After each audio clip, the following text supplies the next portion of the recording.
Starting a family is a dream for many, but for 1 in 6 people globally, the journey takes an unexpected turn.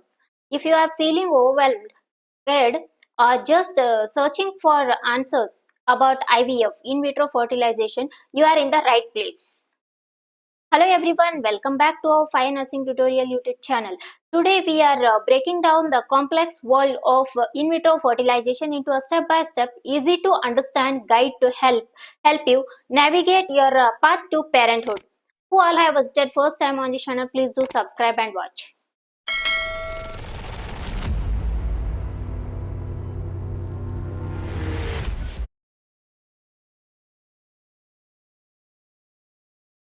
First we'll see what is IVF. Here, simple definition we'll see. In vitro fertilization is a type of assisted reproductive technology. It is an ART where an egg and sperm are combined. Both egg and sperm are combined outside the body in a laboratory to create an embryo. After fertilization, one or more embryos are placed into the uterus so pregnancy can begin. Here it is an ART technique where egg and sperm are combined and then fertilization takes outside the body. And then here in vitro means in glass. That is referring to fertilization in a dish, not inside the body, and outside the body. We'll see the indications of IVF here, why it is done. IVF is often recommended when infertility issues, that is, fail to conceive after or greater than equal to 1 year, and then blocked or damaged fallopian tubes, and then in the case of low sperm count or poor sperm quality, and then in the case of ovulation disorders, and then also in the case of genetic disease prevention, that is by testing before embryo transfer. Here, in vitro fertilization may also be used depending on a person's age and fertility goals. It's also depend upon person age and also fertility. Here, next we'll see important thing of this topic, that is step by step procedure, how it works. Here, in vitro fertilization is a multi-stage process that usually takes 4 to 6 weeks per cycle. That is from the beginning medication after placing the embryo in the uterus. Here we'll see the step by step. First step, that is ovarian stimulation and monitoring. Here hormonal injections, that is follicle stimulating hormone and then luteinizing hormone are used to stimulate the ovaries to produce multiple eggs instead of the single egg released naturally each month. Each month there will be the release of single egg, that is natural process. But here what they are going to do, they are going to do the hormonal injections, that is FSH and LH, that is to stimulate the ovaries to produce what? Multiple eggs. And then frequent monitoring with a blood test and USG tracks follicle growth and hormone levels. Here frequent blood tests, monitoring frequent blood tests, and then also USG that tracks the follicle growth. Okay, here that follicle growth, that is nothing but a egg sac. And then a final triggered hormone injection helps eggs mature just before collection. We'll move to the second step, that is egg retrieval, that is OM, pick up OM. Here a minor surgical procedure with a ultrasound guided needle aspiration. Here by the use of USG guided needle, aspiration collects eggs from the ovaries and then performed under sedation to reduce discomfort. Sedatives performed under sedatives to reduce discomfort, and then the eggs are then taken to the lab for fertilization. See the next step, that is sperm collection and preparation. How it will be?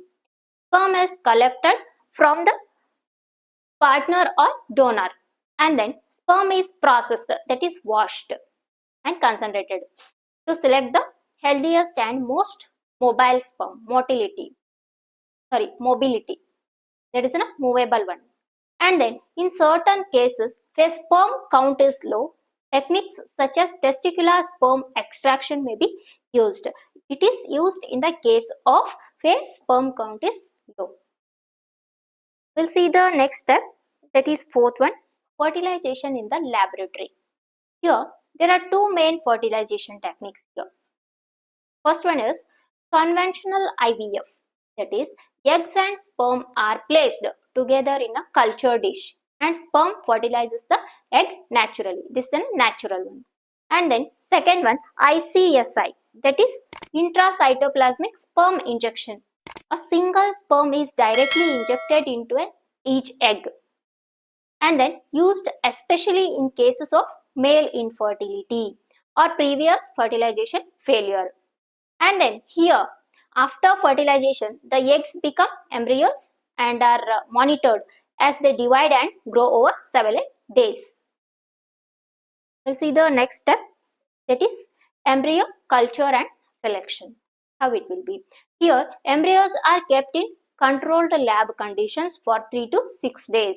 3 to 6 days it has to be kept in lab. And then development stages include cleavage stage and then blastocyst stage. Here cleavage stage, that is up to 3 days. Here we can see multiple cell division. After that blastocyst stage, that is days from 5 to 6 days, more advanced embryo ready for transfer or freezing. And then here many clinics also use genetic testing to select healthy embryos before transfer.